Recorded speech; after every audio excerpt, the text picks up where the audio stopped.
Hello and welcome everyone to Nisai's first podcast channel ever, Nisai Voice Feed of Nisai Global School. I'm May, one of the hosts of Nisai Voice Feed, who will be with you during season 1 of the podcast series. As Nisai's theme this year, we go extra miles. Through the series, we will be discussing interesting topics like learning experience, mental health at school, self-improvement tips. We are also going to share school's news updates, showcase your achievements, and share your feelings through confessions sent to us at the link in the description. Of course, the owners of the confession will remain anonymous. So, today we will be welcoming a special guest, a really talented one. P! Hi P! It is a pleasure to have you here as our guest on this episode today. Hello everyone, my name is Phuong Thy. So I'm really happy and lucky to be called to tell my story about the journey falling in love with music. So, can you share us your journey with learning in piano or going into the music world? So I first find music when my elder sister attended a piano class in magic music when she was 6 years old, and I followed her. At that time I was 3 years old and I had no idea why, but I knew that I liked studying piano. So when I was 4 to 5 years old, my mom noticed me about my talents and then decided to send me a tutor. And after studying with my tutor for 1 year, I changed to studying with another teacher. The teacher really liked me and he took me to other countries for exchange and joining competitions.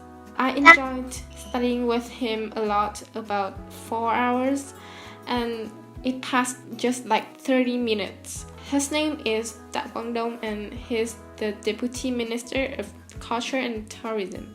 And one funny thing to tell about him is that he was never punctual. Wow, that is amazing. To travel around the world and going to perform and learn from different cultures and things are amazing.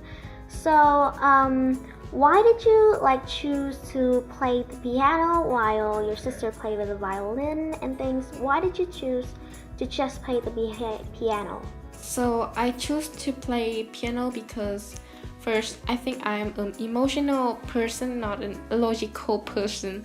So you know that because I'm a left-hand person, so learning to play piano is when you have to play with 2 hands, and that is really useful, more convenient for me to play. That is amazing also, and I am also left-handed, so we got some similarities over here and there.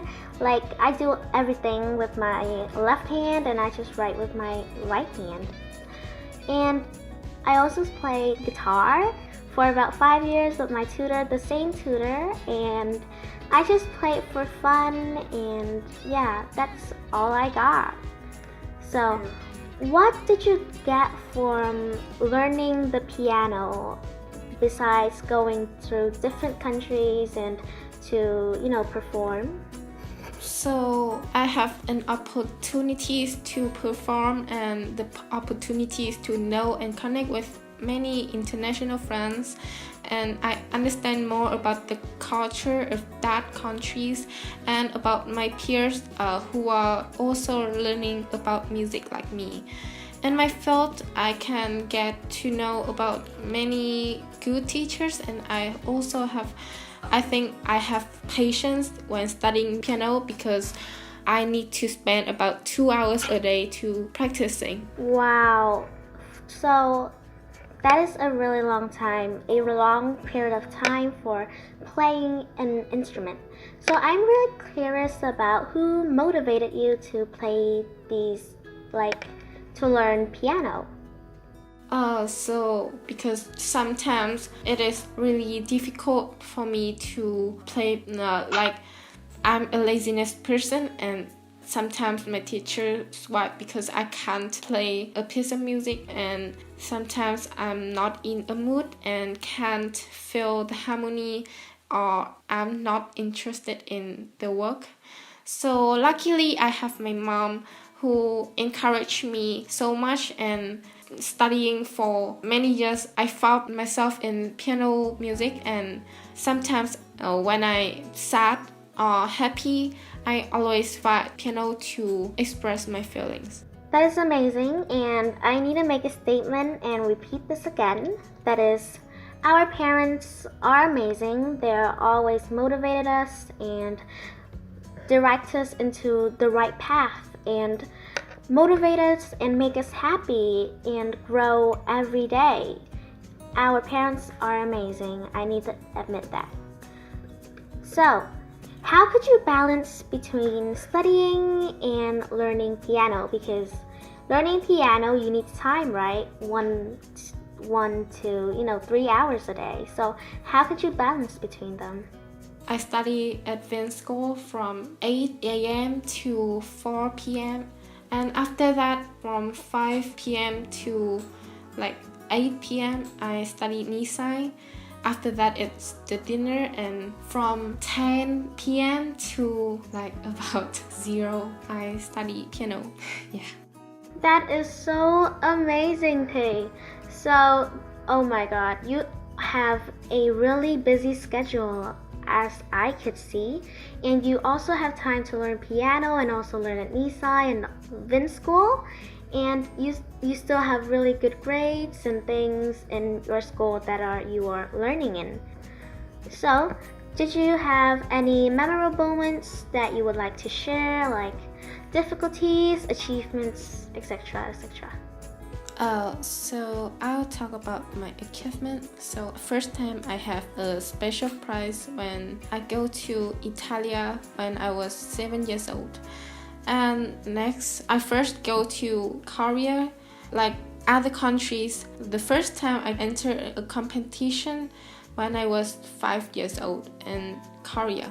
Thus, the most memorable moments for me is the first time I played concerto with Hanoi Symphony Orchestra when I was 10 years old. At that time, I'm really frightened because I don't know how to bow to the audience because it is a really big concert hall, and I don't know how to play with large orchestra, so my teacher taught me what to do at that situation. So, yeah. Wow, I'm currently really impressed. And about the Italia thing, I think the language barrier is a really big problem for you, and they're all speaking Italian, and I'm most impressed at the point where 5 years old you're going to a competition in Korea. 5 years old, I'm basically at home studying how to write some sentences and things. 5 years old? That is amazing. So, the message I wanted to share here for you guys is music can be a constructive way to express who you are and what you're feeling without saying it in words. Like Einstein said, I live my daydreams in music. I see my life in terms of music. Or like T said, music connects the harmony to your heart. I hope everyone can enjoy music the way they enjoy it. To wrap up, T will send her Christmas present to the audience of this podcast, which is a piece of her incredible musical work. T, do you have any last word to share with the audience? So I'm really happy to join this podcast episode. To thank you for inviting me. I will send to May and the audience a piece of my musical work. Merry Christmas. The Nisai Voice Feed is published on Spotify and Facebook, so stay tuned for new episodes on the 15th and 30th of each month. I am really looking forward to talking to you guys. Any friends who want to appear on the show as guests, please don't hesitate to visit the link bit.ly/NisaiInbox and send us your contacts. We will reach out to you shortly. We cannot wait to hear and share what you have to say to our audience. So, see you guys in the next episode. May's out.